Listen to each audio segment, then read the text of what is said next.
My name is Charlotte Ayers. I'm 66 years old, and I've been retired for a little less than 2 years. I get about $2,500 a month in Social Security benefits. In a small town in Ohio, that's enough to get by. As long as I watch every penny, it covers me just fine. My husband passed away young. After my son, Benjamin, got married, I've been on my own, living alone in this old house, keeping it warm with memories. At my age, isn't that what life is supposed to be about? Family gathered, laughter echoing through the halls. With Christmas just around the corner, Benjamin called to say he wanted me to spend the holidays with them this year. In that moment, my heart lit up like someone had handed me a steaming mug of hot chocolate in the dead of winter, filling me with a warmth so deep it reached right down to my bones. As soon as we hung up, I got right to work. I pulled an old suitcase from the back of the closet and wiped it down again and again until it was clean enough to catch a faint reflection. The new sweater I had been saving for the holidays was already neatly folded, waiting. One by one, I packed it along with a few other things: the smoked sausage rolls Benjamin adored as a boy, Amanda's favorite local honey, and a few homemade jams, carefully, making sure not to forget a thing. As I was packing, my fingers brushed against an old, yellowed photograph. Benjamin was just a teenager in that picture, his wide grin beaming, those two little front teeth peeking through. Beside him stood a younger me, hair thick and black, a confident smile on my face, eyes brimming with a fierce, unwavering hope for life. The decades had passed in a flash. My whole life, I gave it all to this family, to Benjamin. When he was little, I worked shifts at the textile mill, nights, evenings, coming home so tired I could barely stand, just to make sure he had a better life. When the mill shut down, I sold goods at flea markets, did odd jobs, whatever it took.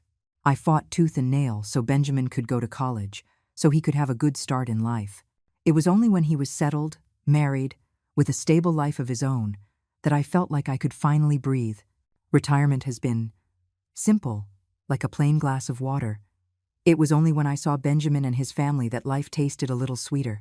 I just didn't know that sweet sip was already laced with poison. When I arrived at Benjamin's apartment building in Chicago, the elevator doors opened and Amanda was already there, waiting. She smiled brightly and rushed toward me. "Charlotte, you finally made it. It was freezing outside. Come on in." She took my suitcase with cheerful hands, bustling about. Sit, I'll get you some hot tea to warm you up." Benjamin poked his head out from the study, a tired smile on his face. "Hey, Mom?" He looked drained, with dark circles under his eyes. "Year-end is always a madhouse," he explained. "I've been working non-stop." I nodded, a pang of concern in my chest. "You only get one body, honey. Don't run it into the ground." Amanda quickly returned with a steaming mug of tea, the welcoming aroma filling the living room. The warmth from the radiators enveloped me. It was a world away from the chill of my own little house. Amanda tucked my suitcase into the guest room and hurried to start dinner. The spread she prepared was hearty and impressive: fragrant, juicy roast beef, tender, buttery pan-seared salmon, and a handful of bright, refreshing side dishes. Her cooking had improved immensely. I couldn't help but praise her, and she laughed, her eyes crinkling. "I'm so glad you like it. You should come more often. I'll cook for you every day." But for all her easy smiles, there was something a little too polished, a little too eager. She kept piling food onto my plate, pampering me with an almost flawless care, like a new jacket that doesn't quite sit right on the shoulders close, but not quite right.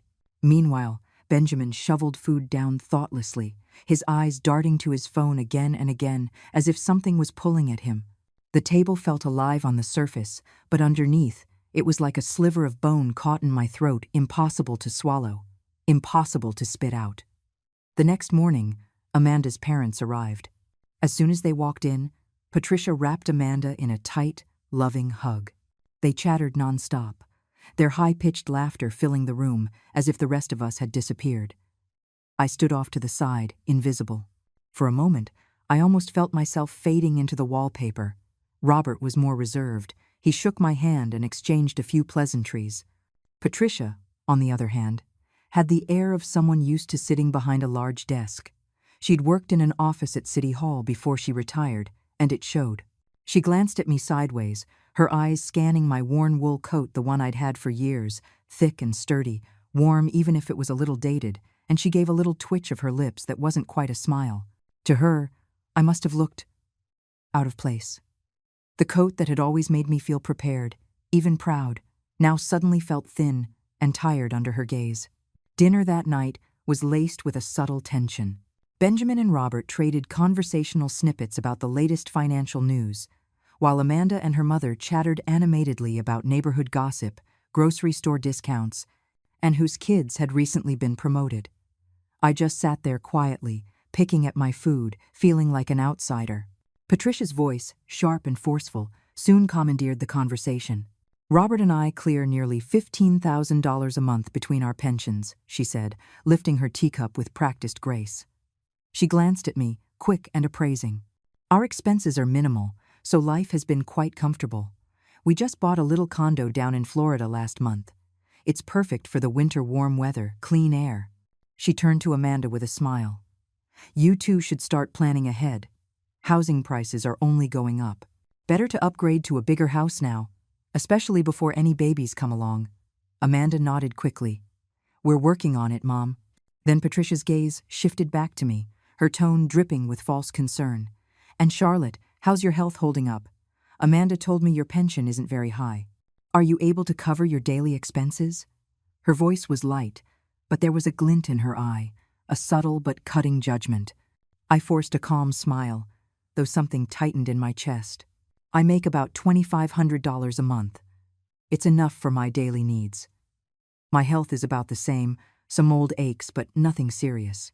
"Oh, 2,500! Patricia drew the words out, arching her eyebrows slightly, her voice filled with a delicate, almost imperceptible pity. I picked up my teacup, hiding behind it, concealing the sting of pride that washed over me. Only now, at this age, did I truly understand, for some people, your entire worth is summed up by the numbers in your bank account, and mine didn't even earn me a polite nod in their world. After dinner, Benjamin called Robert into the study to consult on some investment matters, leaving Amanda and Patricia on the living room sofa, half watching TV, half whispering to each other. I felt exhausted, not in my body, but deep down, where the hurt settles and won't leave. I excused myself, saying I needed to rest, and retreated to the guest room.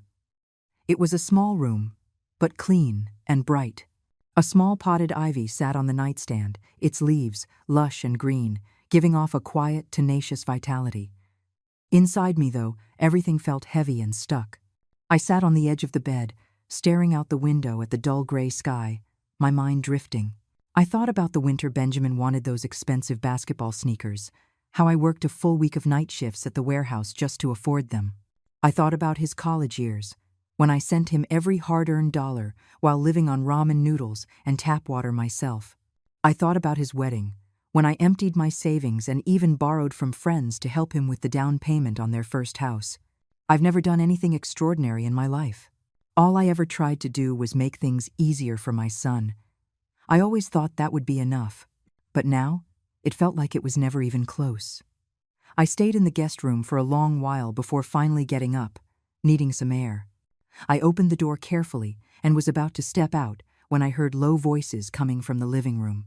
It was Amanda and Patricia, speaking softly, their words quiet but clear as a bell in the silent house. "Mom, what is that old woman going to do with $2,500 a month? She gets by now, but what happens when she gets sick? Am I just supposed to drop everything and take care of her?" Amanda's voice, tinged with a barely concealed irritation, struck me like a hammer blow. My foot froze mid-step, pinned to the floor by an invisible force. "Exactly. I warned you," Patricia said coolly, her voice sharp and precise. "That measly pension of hers barely covers her expenses. If she gets sick, she'll be a burden on you." I held my breath, my palms slick with a cold sweat. I tried to retreat silently, but their words clawed at my ears, refusing to let go. "What's the point of keeping her around?" Amanda muttered, a low, bitter whisper that cut me to the core. $2,500 a month wouldn't even cover a halfway decent home care nurse. "That's why," Patricia said with a terrifying calm, "you need to get the house sorted out while she's still clear-headed. Get her to sign it over to you and Benjamin before it's too late." "The house?" Amanda sounded hesitant, but there was a greedier tone underneath. That house is old, but it's in a good location. We could probably sell it for 300, maybe 400,000. Exactly, Patricia pressed, her voice seasoned with a cold calculus. You need to get it in your hands. Otherwise, if she loses her mind and leaves it to someone else, you'll have no one to blame but yourself. And besides, Amanda added softly, she's been coughing a lot lately, and she looks pretty pale too. Who knows how much longer she'll hold on? Those words sliced through my heart like a blade, sharp and merciless. I felt the blood in my veins turn to ice. My limbs froze. Even breathing hurt. A pain, a rage, and a deep, gut-wrenching sense of betrayal washed over me, drowning me completely.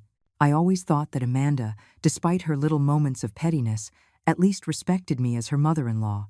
I never realized that to her, I was just a negligible burden, an aging liability to be managed, perhaps even discarded when I became too heavy. All those smiles, the warm welcomes, the carefully prepared meals. It was all a performance. And now I had seen the script before the final act. I bit my lips so hard I could taste blood. Tears burned at the corners of my eyes, but I held them back. I couldn't fall apart here. I couldn't let them see me break. I backed into the guest room, moving like a defeated soldier, retreating from the battlefield. My chest felt torn open, but deep inside, a painful clarity took hold. I couldn't stay here another minute. This home, with its hot tea and cozy rooms, had become a gilded cage. Without hesitation, I yanked open my suitcase and started throwing my things back inside, one by one. My movements were cold and mechanical, as if I were burying the last shreds of my dignity. The new wool coat I'd bought for the holidays. The smoked sausage rolls I'd spent days preparing. The jar of homemade jam I'd wrapped so carefully. It all felt like a cruel joke now, mocking my foolish hopes. I fumbled for a pen on the nightstand and, with trembling hands, scribbled a short note. Our neighbor, Ellen, had an emergency. I went over to help. Don't worry. The handwriting was crooked and messy, a mirror of the chaos raging inside me. I took a deep breath, grabbed my suitcase, and quietly opened the door. In the living room, the television was still droning on. Amanda and Patricia were deep in conversation, laughing softly, oblivious to everything. Head down, I made my way to the door, slipped on my shoes, and silently opened the front door. In less than 30 seconds, I was outside. The wind hit my face, raw and biting, but no amount of winter air could match the chill that had already settled deep inside me. I didn't look back. I gripped the handle of my suitcase and just kept walking, one step after another, into the night. When I got back to my little house, the sky was already pitch black. I didn't bother turning on the lights. Fumbling in the dark, I made my way to the sofa and collapsed onto it, my body heavy and limp. The suitcase was abandoned by the door, slumped against the wall like a stray dog no one wanted. The house was eerily silent, broken only by the occasional sweep of headlights across the windows, casting fleeting, pale shadows across the room. In the darkness, I could hear my own heart beating. And then, finally, the sobs I had been choking back all night. Tears came in a hot rush, scalding against my cold hands. For the first time in my life, I felt completely alone, utterly abandoned. The family I thought I could lean on, the bond I had spent a lifetime building. It had all been constructed on the flimsy foundation of money and convenience. In their eyes, I wasn't even worth that. Just an old woman with a measly $2,500 pension, a future burden to be gotten rid of as quickly and quietly as possible. I don't know how long I cried. Long enough for my tears to run dry? Long enough for my heart to turn cold? No, I wasn't going to resign myself to this. I couldn't. For once in my life, I needed to live for myself. Slowly, I lifted my head and stared into the endless black of the night beyond my window. Maybe overhearing their conversation wasn't an accident. Maybe it was the universe giving me one last wake-up call. It was time. Time to reevaluate my life. Time to take my future back. I fumbled for the lamp beside the sofa and flicked it on. The light wasn't strong, but it pushed back the darkness, illuminating the room, and deep inside me, a tiny, stubborn light flickered back to life. The next morning, my phone rang. It was Benjamin. His name glowed on the screen, familiar and heavy. I hesitated for a moment before answering. "Mom, why did you leave so suddenly?" Benjamin's voice was thick with concern and confusion. "Amanda said you left a note about an emergency with your neighbor, Ellen." I cleared my throat, steadying my voice. "Yes. Ellen's husband had a sudden heart attack. She panicked and called me for help." It was a lie, and it sat like a stone in my chest, heavy and suffocating. "Oh, is everything okay now?" Benjamin asked. "Yes, it's fine now. They got him to the hospital." I continued the lie, a bitter taste rising in my throat. "Good, good. Mom, please take care of yourself, okay? If anything comes up, you have to let us know." He paused, then added, "I'll try to come see you in a few days." "No need," I said quickly, my voice soft but firm. "Focus on your work. I'm fine here." After I hung up, I let out a long breath, but for some reason, the air felt even heavier. Not long after, Amanda called. "Charlotte, why did you leave without a word?" "We were so worried about you," she said, her voice dripping with a perfectly measured, perfectly sweet concern. But I could hear it, that faint thread of relief in her voice, like someone who had just shrugged off an unwanted burden. "There was an emergency at home." "It's handled now," I said calmly. "Oh, but you have to take care of yourself, okay? Promise me you'll let us know if you ever need anything. Don't try to handle everything on your own," she gushed, her words wrapping around me like a web of careful lies. I murmured a few polite replies and hung up. Staring at the dark screen in my hand, I let out a bitter, broken smile. The cruelest part of it all was knowing I had to play along. To finish the performance they had so carefully staged. To pretend everything was fine. Maybe that's what being an adult really is. Smiling through the bruises, covering the pain with silence. 2 days after Valentine's Day, Benjamin finally came to see me. He sat stiffly on the sofa, fiddling with his hands, like he was carrying something heavy he didn't know how to put down. "Mom, that day," he began, his voice barely a whisper. Did you overhear anything?" My heart gave a little lurch, but my face remained placid, unreadable. "Overhear what?" "No," I said, my tone light and serene. Benjamin stared at me for a long moment, as if trying to read something hidden in my eyes. I held his gaze steadily, outwardly calm, even as my heart was quietly bleeding in my chest. No, I couldn't tell him, not now. If I laid it all out, it would only make things harder for him and for me. There was no point. He finally dropped his gaze, and after a long pause, he mumbled, "Mom, sometimes Amanda. She says things she doesn't really mean. Please, don't take it to heart." In the end, he chose her. I nodded slightly, saying nothing more. The room fell into an awkward silence, broken only by the steady tick-tock of the old wall clock. Benjamin stayed a while longer, fussing over my health and reminding me to take my medicine, before he got up and left. I watched from the window as he hurried down the stairs and disappeared down the street, a small, lonely figure swallowed by the gray afternoon. There was sadness in me. Disappointment, too, but mostly a tired, familiar acceptance. The son I had poured my life into would never truly understand me. After Benjamin left, the house returned to its usual empty quiet. I sat alone on the sofa, listening to the second hand of the clock tick by. Each click was a dull, echoing reminder of how empty my days had become. I began to think, really think, for the first time. What should life after retirement really look like? Grocery shopping, cooking chores, an occasional game of chess, or some small talk with old friends at the park? It was all so flat, so lukewarm, like a glass of water left out too long, not hot, not cold, tasteless and forgettable. That night at Benjamin's, the words I overheard had landed like a muffled thunderclap, cutting through the fog of my complacency. I couldn't live like this anymore. I got up and started sorting through the old house I had lived in for most of my life. I threw open dust-filled closets and pulled out heaps of forgotten odds and ends. Piece by piece, I sorted through them, tossing the useless things into trash bags, carefully setting aside the ones that still meant something. Buried deep within an old wooden chest, I found relics from another life. Yellowed photo albums. One showed me in work clothes, smiling brightly at the factory. Another showed me and my late husband on our wedding day, him in a sharp suit, me in a simple white dress, shyly leaning into him. And then there was Benjamin, chubby and rosy-cheeked, a little boy with a beaming smile. Tucked between the photos were certificates I hadn't seen in decades. Outstanding worker, senior technician, and then a faded, old membership card for the local photography club. I picked it up and gently blew the dust off, running my fingers over the faded gold lettering.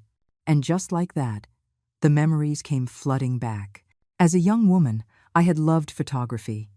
Even when money was tight, I saved for months to buy my first camera, a used Canon AE1. Everywhere I went, the camera went with me. I even joined the City Photography Association, learning the tricks of the trade from seasoned photographers. A few of my photos were even featured in the factory's internal newsletters. But life got busier. Bills needed to be paid, Benjamin needed raising, and slowly, photography faded into the background. The camera was relegated to a corner, forgotten under a layer of dust. Remembering it now, those days spent chasing light through a viewfinder were some of the purest, most authentic moments of my life. Hard, yes, but so real, so full. I carefully set the old membership card down and felt a surge of something I hadn't felt in years. A spark of excitement. Why couldn't I pick it back up? I still had time. I still had the strength. I refused to let the rest of my life play out in muted silence, unnoticed by anyone. I rummaged through the closet and, after a bit of digging, I finally unearthed my old Canon camera. I wiped it down with trembling hands, clearing the dust from its body. It was old, a relic, but it was still whole, still beautiful. In that moment, I made a decision. I would enroll in a photography course at the local community college. I would start over, on the right foot this time. My biggest enemy wasn't sickness. It wasn't loneliness. It was surrender. And I was done surrendering. The next day, dressed in a clean, neatly pressed sweater, I walked into the admissions office at the local community college. The admissions officer was kind and patient, helping me enroll in an introductory photography class. Seeing the words Photography 101 printed at the top of the registration form made my heart pound with a mix of nerves and excitement, just like the first time I ever collected a paycheck. Clutching my brand new student ID, I walked out of the building into a sunny afternoon. The light felt like a blessing on my shoulders. In that moment, I could almost see the woman I was in my 20s, camera in hand, eyes wide open to the world. Life at the community college turned out to be even more enriching than I had imagined. Most of my classmates were retirees like me, rediscovering parts of themselves they had left behind. They were full of laughter, easy conversation, and stories that tumbled out of them a mile a minute. Our instructor, Mr. Peterson, was a retired news photographer with a sharp wit and a bottomless well of stories. Every lesson was packed with humor and wisdom, and even his smallest anecdotes had us roaring with laughter. I threw myself into learning. And before long, I found a group of kindred spirits. There was Marta, a former architect, whose photographs of building structures were breathtaking. Tom, a retired philosophy professor, who had a passion for capturing street life and candid human moments. And Linda, a bubbly soul whose photos were always bursting with flowers and blue skies. We clicked right away and formed our own little photography group, giving it a funny name, the Golden Lens Club. Every weekend, we would go on photo walks together. My old Canon was clunky compared to everyone's modern gear, but the black and white images it produced had a depth and a soul that no new technology could replicate. Later, encouraged by Mr. Peterson, I saved up a few months of my pension and bought a beginner's DSLR camera. I started learning post-processing techniques, diving into the world of light adjustments, cropping, and color grading. Suddenly, my days were filled with purpose and joy, studying the light, framing shots, tweaking camera settings, perfecting the vibrancy of a photo. I felt like I had traveled back to a time when I was strong, alive, and full of energy. Where time once trickled by like a dripping faucet, now I found myself wishing each day had 30 hours instead of 24. Not long after, the community center announced a photography exhibition titled Living Our Best Lives. Our Golden Lens Club submitted a few pieces. To my astonishment, one of my photos, Sunset on Main Street, one second place. The photo captured a quiet, small-town street, bathed in a golden twilight, with an old man sitting peacefully on his porch, a pipe between his teeth, completely at ease with the world. That old man was Walter, Ellen's husband, sitting right outside their house on Main Street. After the exhibition, the local newspaper even ran a feature on me, complete with a picture and a headline that read, "Retired factory worker rediscovers passion through the lens." Holding that newspaper in my hands, seeing my name and my picture in print, a deep, indescribable pride welled up inside me. It turns out there are countless ways to live out old age. Just like in photography, change your perspective, and the whole picture transforms. I was no longer anyone's burden, anyone's afterthought. I was the protagonist of my own life. Somehow, Benjamin got a hold of that newspaper article and showed up at my house shortly after. He had the paper in his hand, his face lit up with a mixture of surprise and what almost looked like disbelief and pride. "Mom, you're amazing. You really kept this one under wraps, the award and everything," he laughed, half joking. But the genuine admiration in his eyes was unmistakable.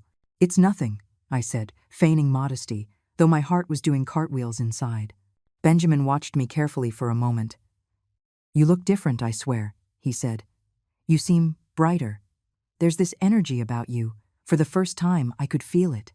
His gaze had shifted. It was no longer the polite, dutiful concern he used to offer. It was real respect, something warmer, something that filled my heart with a soft, quiet joy. A few days later, Amanda called. We weren't far into our chat when she casually dropped, "Charlotte, I hear you're getting really serious about photography?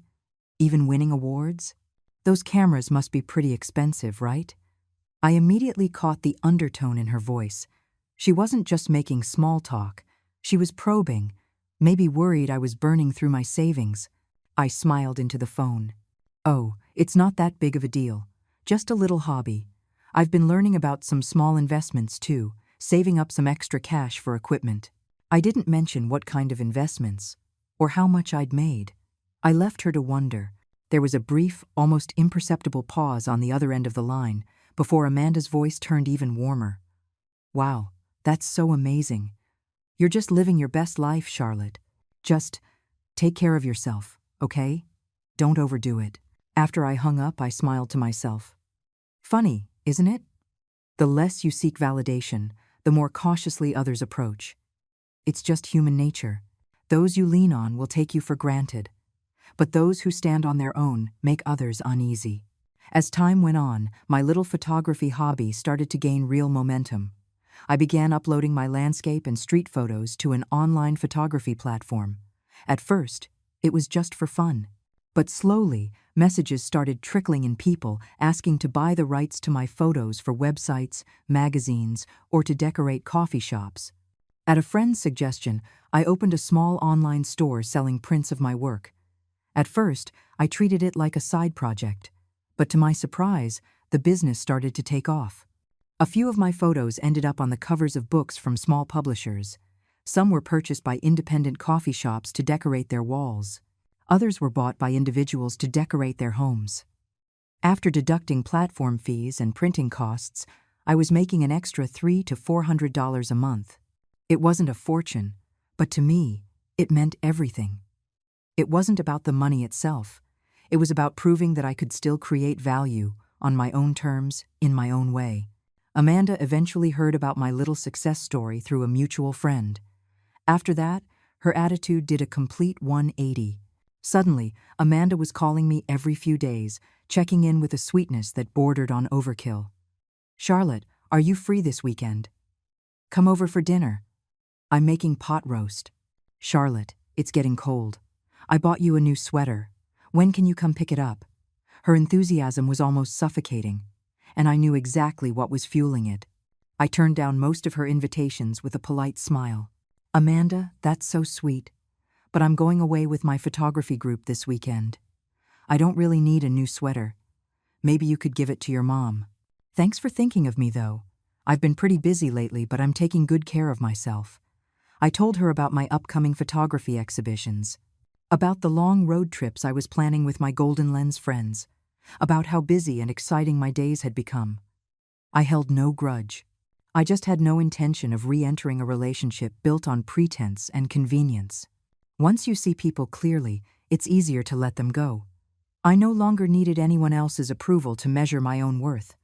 The world likes to define wealth in numbers, but I learned something far more valuable. True wealth is freedom, especially the freedom that comes from living untethered to anyone's guilt, obligation, or expectations. My photography journey was picking up more and more steam. At one exhibition, a well-known local photographer saw my work. He kept praising my photo, Sunset on Main Street, saying it conveyed a rare emotional honesty, warm, real, and full of human tenderness. Thanks to his recommendation, I was invited to feature my work at the upcoming City Arts Festival. It was an honor beyond my wildest imagination. I carefully selected 5 of my best pieces, re-edited, printed, and framed them. On opening day, I wore a new gray-blue trench coat, my exhibitor's badge pinned proudly to my chest. Standing in front of my photos, I felt a mix of nerves and pride churning inside me. The exhibition hall was buzzing with visitors. I watched with a pounding heart as people stopped in front of my photographs, studying them, whispering to each other. Some young people even took out their phones to take pictures of them, framing their shots carefully, almost reverently. The feeling of being truly seen, truly acknowledged, was overwhelming and beautiful. For a moment, it was like I was 30 years old again. Out of the corner of my eye, I spotted 2 familiar figures, Benjamin and Amanda. They stood at the edge of the crowd, looking at my photos, then at me. Their faces were an open book surprise, disbelief, and something harder to place discomfort, maybe even a hint of regret. Amanda took a deep breath, plastered on a bright smile, and walked over. "Charlotte, congratulations. Your work is incredible, absolutely professional," she gushed, her voice a little too loud, her expression a little too tight, the emotions churning in her eyes like a storm she couldn't contain. Benjamin followed, clapping me on the shoulder. "Mom? Seriously? I had no idea you were this good." I nodded calmly. "Thank you." Inside, I felt only stillness. The great irony of life, the moment you no longer crave someone's approval, is the moment they rush to offer it. But by then, their applause means nothing. After the exhibition, Benjamin and Amanda insisted on taking me to dinner to celebrate. I let them. We ended up at a cozy Italian restaurant nearby, in a private room. The table was covered with rich, colorful dishes, and the mood felt forced into a kind of strained cheerfulness. Benjamin kept topping off my glass, showering me with compliments. Amanda wore a radiant smile, piling food onto my plate, pampering me with a warmth that was a little over the top. Beneath the surface, I saw it with perfect clarity.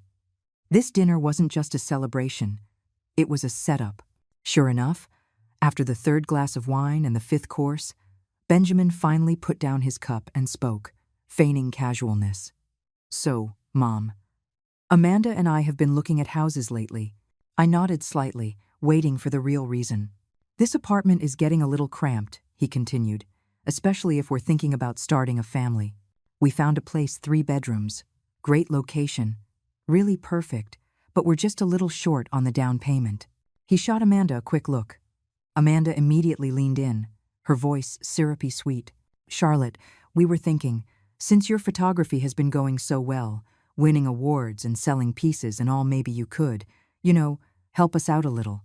Her eyes were bright with expectation, barely concealing the urgency underneath. In the end, it was the same old dance. They wanted money. I smiled to myself. What a predictable routine. I put my silverware down slowly, dabbed my mouth with a napkin, and looked at them, perfectly calm. "A new house sounds wonderful," I said smoothly, as if commenting on the weather, "but I'm afraid I won't be much help." Amanda's smile faltered. Her voice sharpened slightly. "Why not?" "Well," I said, gently tapping the rim of my water glass, "photography isn't exactly a cheap hobby. New equipment, travel expenses for shoots. And lately, I've been pooling funds with a few friends to open a small photography studio. It's going to require a considerable upfront investment." I let that sink in before delivering the final blow, still smiling. "Besides, I'm planning a big trip to Alaska later this year to photograph the northern lights. I've already got the money for that all set aside." Benjamin ducked his head, pretending to take a sip of tea.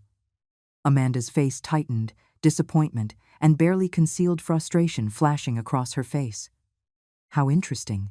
When you finally build a world of your own, they are left on the outside, knocking at the door in vain." The so-called celebration dinner ended exactly as I expected, not with warmth, but with a quiet, tense departure. A few days later, I received an unexpected call, Patricia, Amanda's mother. Her voice was gushing with enthusiasm, heaping on praise so thick it almost dripped through the receiver. She called me an inspiration, full of hidden talents, and insisted I was living life to the fullest. Then came the real reason for her call. "Charlotte, are you free soon? Why don't you come over for tea? We can catch up." All my instincts went on high alert. Still, I agreed. I was curious, what were they really up to?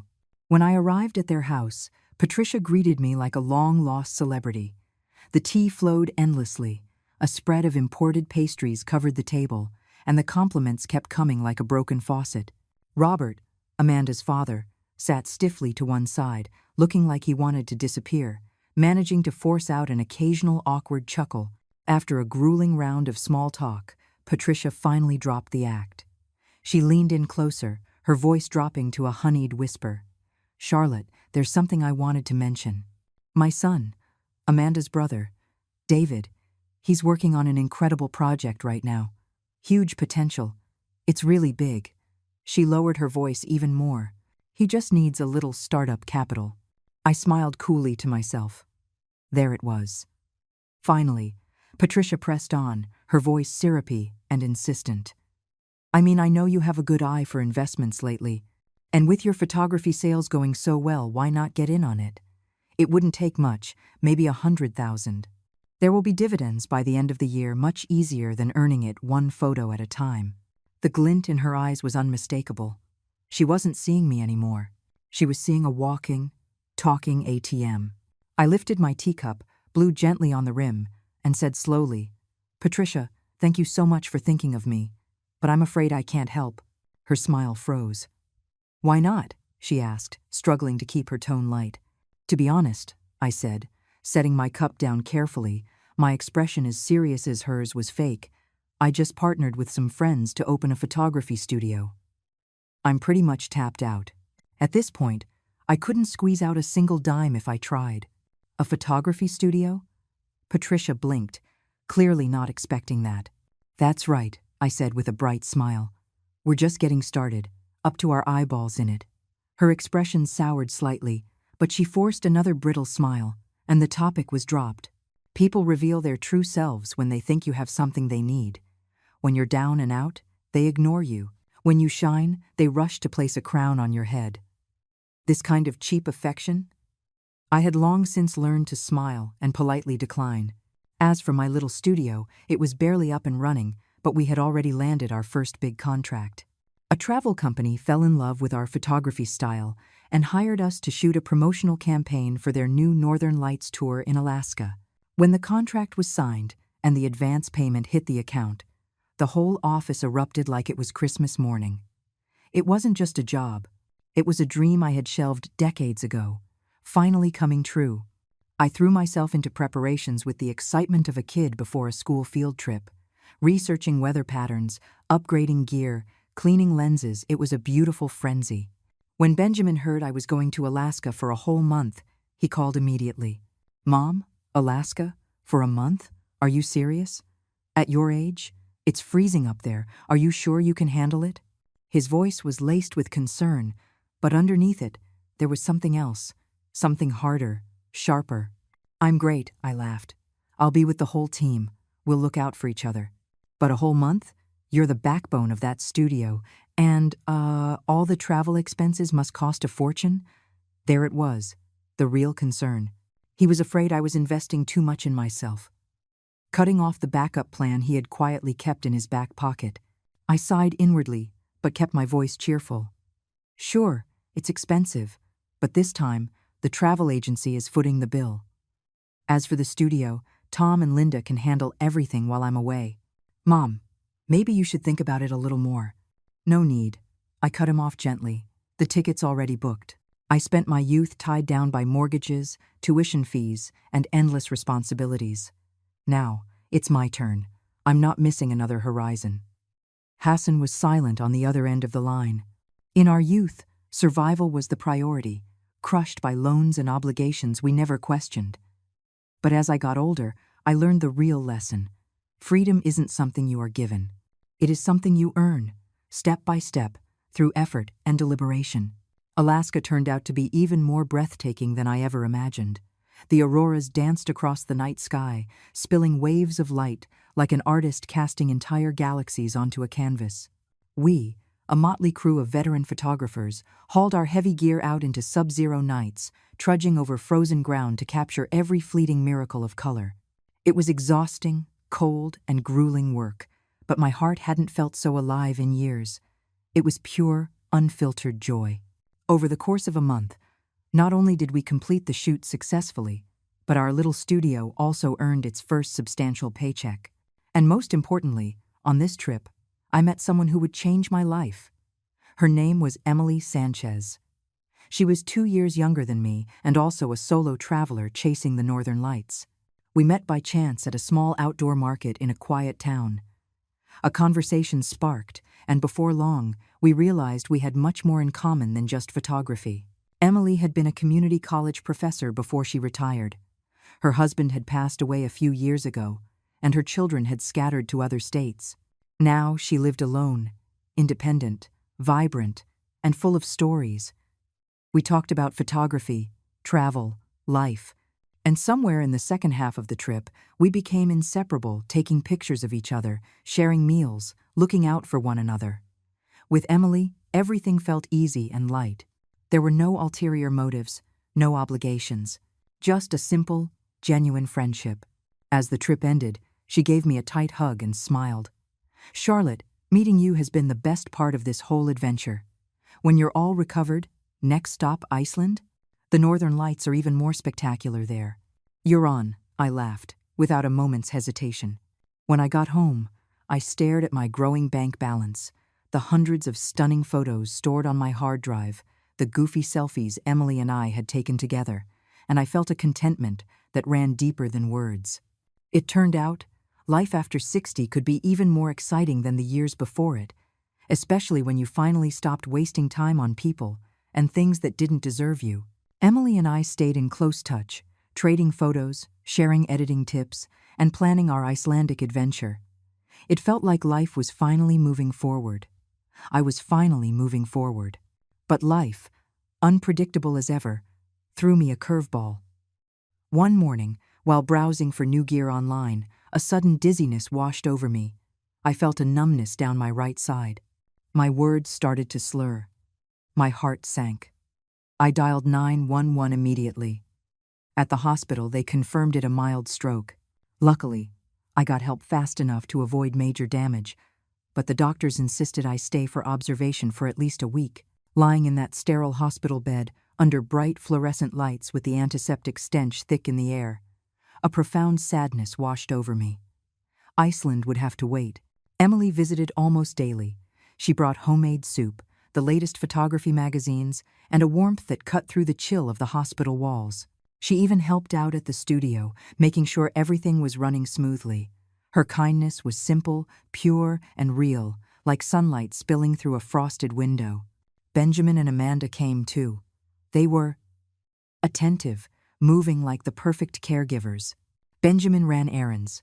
Amanda hovered by the bedside, offering water, peeling fruit, and fussing over me. Watching them, I felt a complex tangle of emotions. I knew deep down how much of their concern was genuine, and how much was pure performance. A week later, I was discharged. The doctors advised me to take it easy, eat carefully, and avoid stress. The day I got home, Amanda made her move. "Charlotte," she said brightly, "since you're just out of the hospital, we're so worried about you being alone. Why don't you come live with us? We can take proper care of you." Her eyes shone with what she clearly thought was convincing sincerity. But I could smell the real motive, sharp and bitter underneath all the sweetness. Real care has no strings attached. Calculated filial piety always stinks. I leaned back on the sofa, cradling the mug of soup Emily had brought me, letting its warmth seep through my fingers and into my heart. "Thank you, Amanda," I said with a kind, firm smile. "But there's no need. I'm recovering well. I'm used to living alone, and I enjoy my freedom." I paused, then added casually, "Besides, Emily lives just a few blocks away. She can pop over if I ever need anything." I watched the flicker in Amanda's face, the smile that tightened just a little too quickly, the tiny glint of something sharp in her eyes. But she recovered fast, pulling the mask of the concerned daughter-in-law back on. Of course. It's just, accidents happen. We just want to be prepared." She hesitated for a moment, then lobbed the real bombshell, her voice light as a feather, almost offhand. "Charlotte, maybe it's time to think about getting a will drawn up? Not for any bad reason, of course, just for security. It's better to have everything in order than to deal with trouble later, right?" There it was. A fox can't hide its tail forever. I smiled sweetly, playing my part to perfection. "A will?" I said, scratching my head as if confused. "Oh, I don't really have much. Just this old house and a small pension. Enough to get by."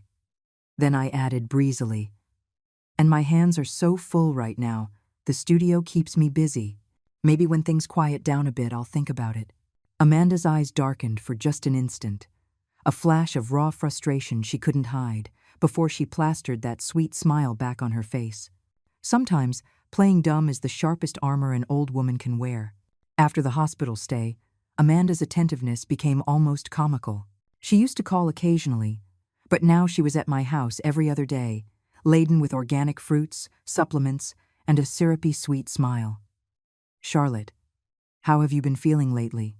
If you need anything at all, just say the word."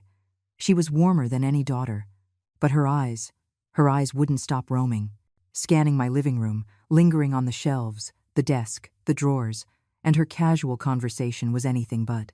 "Charlotte, your photography studio is doing so well, isn't it? What kind of big projects are you working on?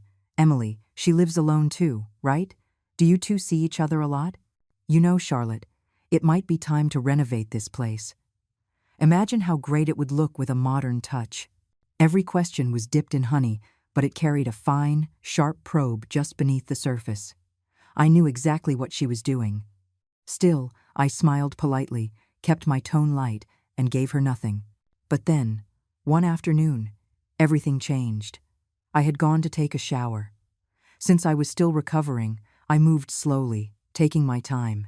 When I came out, a towel over my shoulders, I passed by the study, and through the half-open door, I saw her. Amanda, standing by my desk, rifling through papers with the focus of a thief. I crept closer, my heart pounding. She was holding my bank statements and my insurance policies. For a second, the world tilted. The chill that ran through me was more intense than any Alaskan wind had ever thrown at me. She had waited until I was vulnerable, literally bare and defenseless, and started snooping through my private documents. The rage that surged in me almost exploded right then and there. But I forced myself to stop. Not yet. Not now. If I confronted her, I'd lose the upper hand. Better to play it smarter. I cleared my throat loudly from the hallway, my footsteps slow and deliberate as I headed toward my bedroom. I heard a frantic shuffling behind me, Amanda shoving papers back in the drawer, rushing to compose her face before she emerged, as if nothing had happened. "Charlotte, all done?" I didn't hear the water stop, just thought I'd peek in while I was waiting. That smile, that sick, fake smile. It wasn't strangers you had to fear. It was the ones who wrapped their greed in the language of family. That night, after double-checking every lock on every window, I gathered all my important documents. The deed to the house, bank cards, insurance papers, trust agreements, and I locked them all away in the small safe I had quietly installed months ago. A few days later, Emily came to visit. We sat in the kitchen, sipping tea, the pleasant company warming me inside and out. Midway through, Emily hesitated, fidgeting with her mug. "Charlotte, there's something I've been debating whether or not to tell you." "Go on, Emily," I said gently. "No secrets between us." She bit her lip and leaned closer. A few days ago, a strange woman knocked on my door and started asking a bunch of questions about you. Very detailed stuff: your health, your income, whether you have children, if you're planning to remarry. A deep dread settled in my stomach. What did she look like? I asked quietly. Emily described her. And my heart sank. It had Amanda's fingerprints all over it. To be sure, I asked Tom, an ex-cop who now worked with me at the studio, to do a little digging. It didn't take long for the truth to surface. Amanda had hired a private investigator. She had ordered a full background check on me, my finances, and was even trying to look into the lives of my partners. In that moment, whatever shred of hope I had left crumbled. To them, I wasn't family. I was a living lottery ticket they hadn't cashed in yet. And strangely, after the wave of anguish and anger passed, I smiled. If they wanted to play a game, I was more than willing to play along. And this time, I would be the one setting the rules. That day, while Amanda was over, I deliberately picked up the phone and, in a voice loud enough for the whole living room to hear, I called my lawyer, Mr. Miller. Mr. Miller, could you come by my house tomorrow afternoon? I'd like to discuss revising my will. The sooner, the better. The moment the words left my mouth, I heard the distinct clatter of a glass being fumbled in the living room. I smiled to myself. When family turns into scavengers, the best revenge is to give them sleepless nights. The next afternoon, right on time, Mr. Miller arrived. And coincidentally, Amanda showed up too, this time with a basket overflowing with fruit. Seeing the lawyer sitting in the living room, her smile stiffened like a mask glued to the wrong face. It was strained, brittle, almost laughable. I invited Mr. Miller to sit, and making sure Amanda could hear every word, I got straight to the point. Mr. Miller, I said calmly, I'd like to update my will. It's important to have everything in order before it's too late. I gave a theatrical sigh for effect, my voice dropping to a somber tone. Given my age and recent health scares, I think it's best to be very clear. There's the house, my savings, and my shares in the studio. Amanda was perched on the edge of the sofa, peeling an apple with exaggerated care, but her ears were pricked like a hawk's. I've thought about it carefully, I continued, smiling just enough to twist the knife. I plan to leave half of my estate to the Los Angeles Photographers Association to establish a fund for older photographers who, like me, are still finding beauty and passion in their later years. The apple slipped from Amanda's grasp, hitting the floor with a dull, sickening thud. Her face went white. Her lips trembled. Her eyes, wide and frantic, stared at me as if I had just slapped her. "Charlotte, you," she stammered, unable to form a sentence. I ignored her completely, turning back to Mr. Miller to discuss the details of the donation, as if Amanda wasn't even there. Mr. Miller nodded thoughtfully, jotting everything down without a trace of emotion. When we were done and Mr. Miller had left, Amanda remained behind, frozen on the corner of the sofa, an empty shell of her usual cheerful self. "Charlotte, are you serious? Benjamin is your son."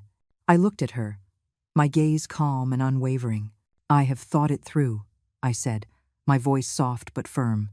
"Money is just money. I'd rather it leave a meaningful legacy than become a bargaining chip for those who never truly cared." Amanda's face contorted, the fake cheer dissolving into something raw and bitter, but she didn't dare argue. That night, I leaned back on my sofa and opened the feed from the hidden camera I had quietly installed in Benjamin's house a few weeks prior, aimed only at the living room.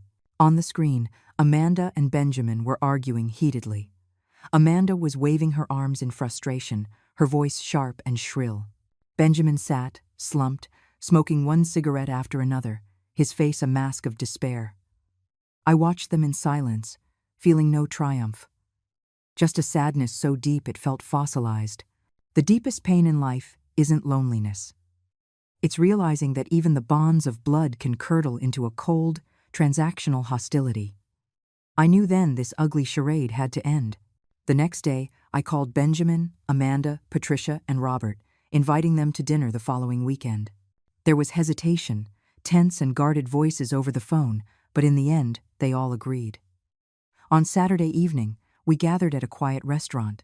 The private room was dimly lit, casting a soft glow that did little to hide the tension at the table.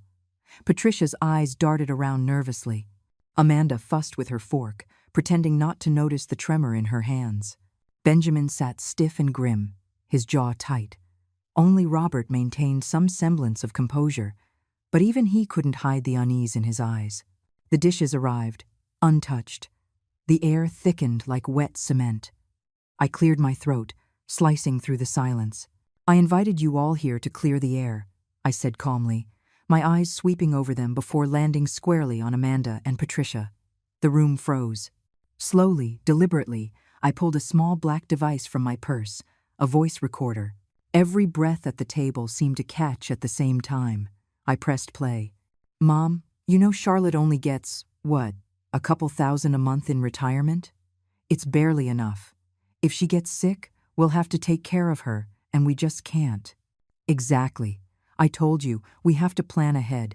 She's already a financial liability. Better to get her to sign over the deed to the house now, while she's still clear-headed. And let's be honest, her health isn't great. She might not last that long." Amanda's and Patricia's voices rang out, loud and undeniable, each word landing like a slap across the room. This was the art of surviving betrayal, not by enduring it, but by choosing the exact moment to lay your cards on the table. The recording continued to play. No one spoke. No one dared. Amanda's face was ashen, her hands shaking as she gripped the edge of the table. Patricia sat with wide eyes, twisting the edge of the tablecloth in her fingers, panic seeping from every pore. Benjamin stared at Amanda with disbelief and barely contained rage. Robert sighed, his shoulders slumping in defeat, as he closed his eyes to the wreckage unfolding before him. The truth was out, and there would be no going back. The recording finally stopped. I calmly switched off the device and looked around the table, my gaze steady, unflinching. "This recording," I said quietly, "but it cut through the room like a razor. I captured it during my New Year's visit to your home. I came with the simple hope of a family reunion. And instead, this is what I heard." I paused, letting the words hang in the thick, icy air. So I left. Not because a neighbor had an emergency, but because my own heart was already frozen. Another pause.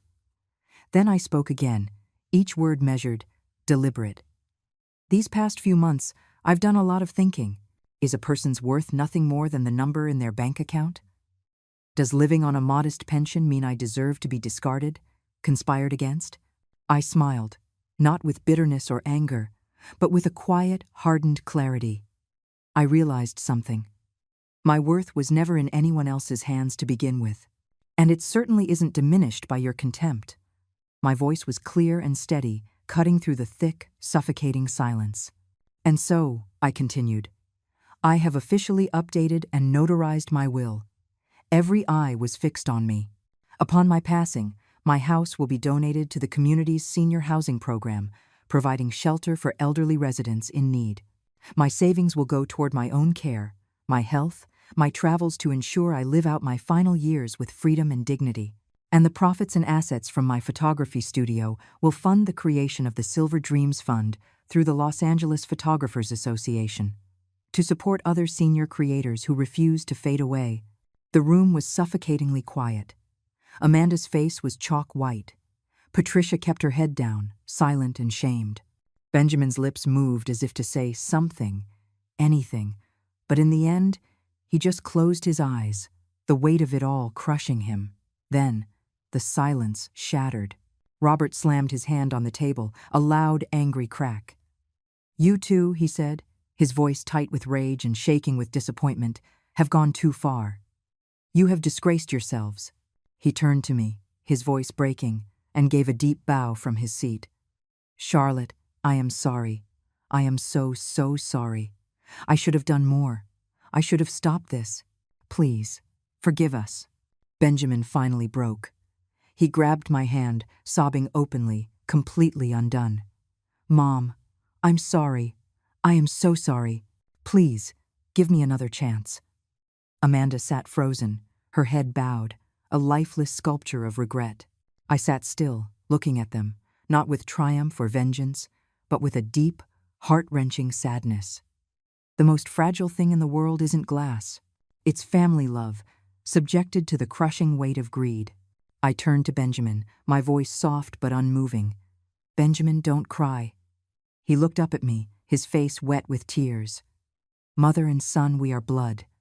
That is inseparable," I spoke softly. "But from today on, we live separate lives. I no longer require your love or your respect, and I will not offer you unconditional sacrifice either. We are family, yes, but we are also individuals, standing on our own 2 feet." I let my eyes sweep across the table, lingering briefly on each face before settling into a soft, almost serene smile. In fact, I already have plans for next month. Iceland, Norway. Heading north to chase the aurora, to capture the Arctic light and snow. "My new life," I said simply, "is just beginning." No one spoke. No one dared. The dinner ended awkwardly, dissolving into silence. Benjamin insisted on driving me home. The whole way back, he gripped the steering wheel tightly, opening his mouth several times but failing to form any words. When we pulled up in front of my house, I reached for the door handle. Before I could get out, he grabbed my arm. "Mom," his voice cracked. Then he threw the car door open, and in an instant, he fell to his knees on the cold driveway.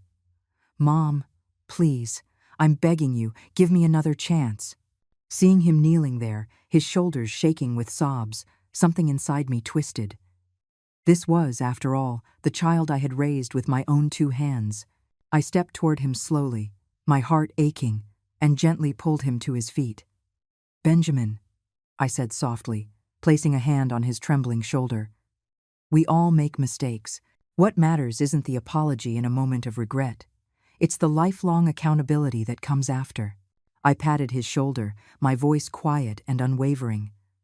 "I didn't say I forgive you, and I didn't say I don't. Some fractures, no matter how you mend them, are never the same. Forgiveness doesn't mean forgetting, and family love should never demand endless sacrifice." 1 year later, Emily, 2 old friends from our photography group, and I set off on a road trip across half of America. We photographed the Native American culture on the quiet streets of Santa Fe. We gasped at the towering peaks of the Rocky Mountains. We captured the wild fireworks and raw humanity of Mardi Gras in New Orleans. My photography had improved by leaps and bounds. Through my lens, I was no longer just capturing landscapes, but hearts, stories, the simple, wind-beaten faces of everyday life. Our little photography studio had blossomed too, taking on documentary projects and community exhibitions. My retired life was more intense, more free, and more fulfilling than any chapter that had come before it. Sometimes, Benjamin would fly to whatever city I was exploring, just to spend a few days with me. There was more space between us now. But within that space, there was a quiet, genuine respect. He no longer asked about money, no longer hinted at inheritances. He just listened to my travel stories, studied the photographs I brought back, smiled at my stories. As for Amanda, after that dinner, she never appeared before me again. I heard whispers that her marriage to Benjamin had completely unraveled afterward. Endless arguments, rumors of divorce. But that was their journey now, not mine. I had long since moved on. One day, Emily wrote a short article about my story and sent it to a well-known magazine. The title was "From an Invisible Mother to an Infinite Sky." To our surprise, the article created a sensation. Hundreds of letters and messages poured in, people sharing their own struggles, their lost years, their tentative, hopeful new beginnings. The media began to spotlight senior independence, questioning how society could truly offer its elders respect and freedom. And I, a woman who had only wanted to live a quiet life after retirement, found myself, by a strange twist of fate, becoming a small, shining symbol. I would sometimes get letters from other silver-haired wanderers who asked me how to rebuild a life from scratch, how to love themselves again after years of being forgotten. I answered every single one as best I could. I told them, from the depths of my own experience, it's never too late. Your life can always begin again if you are willing. Right now, sunlight is streaming through my window. A mug of hot tea sits by my hand. All around me, the soft chatter of kindred spirits, fellow travelers, fills the air with laughter and light. And in my heart, There is only excitement for the next adventure. Looking back, all the pain, the betrayals, the disappointments, they were nothing more than scattered stones on the path. They didn't stop me. They built the very road beneath my feet. The final stretch of life isn't about waiting. It's about blossoming. My worth was never printed on a check. My worth was, and always will be, choosing to live fully, bravely, and brilliantly as myself. This is my answer. To all those who are still walking this road,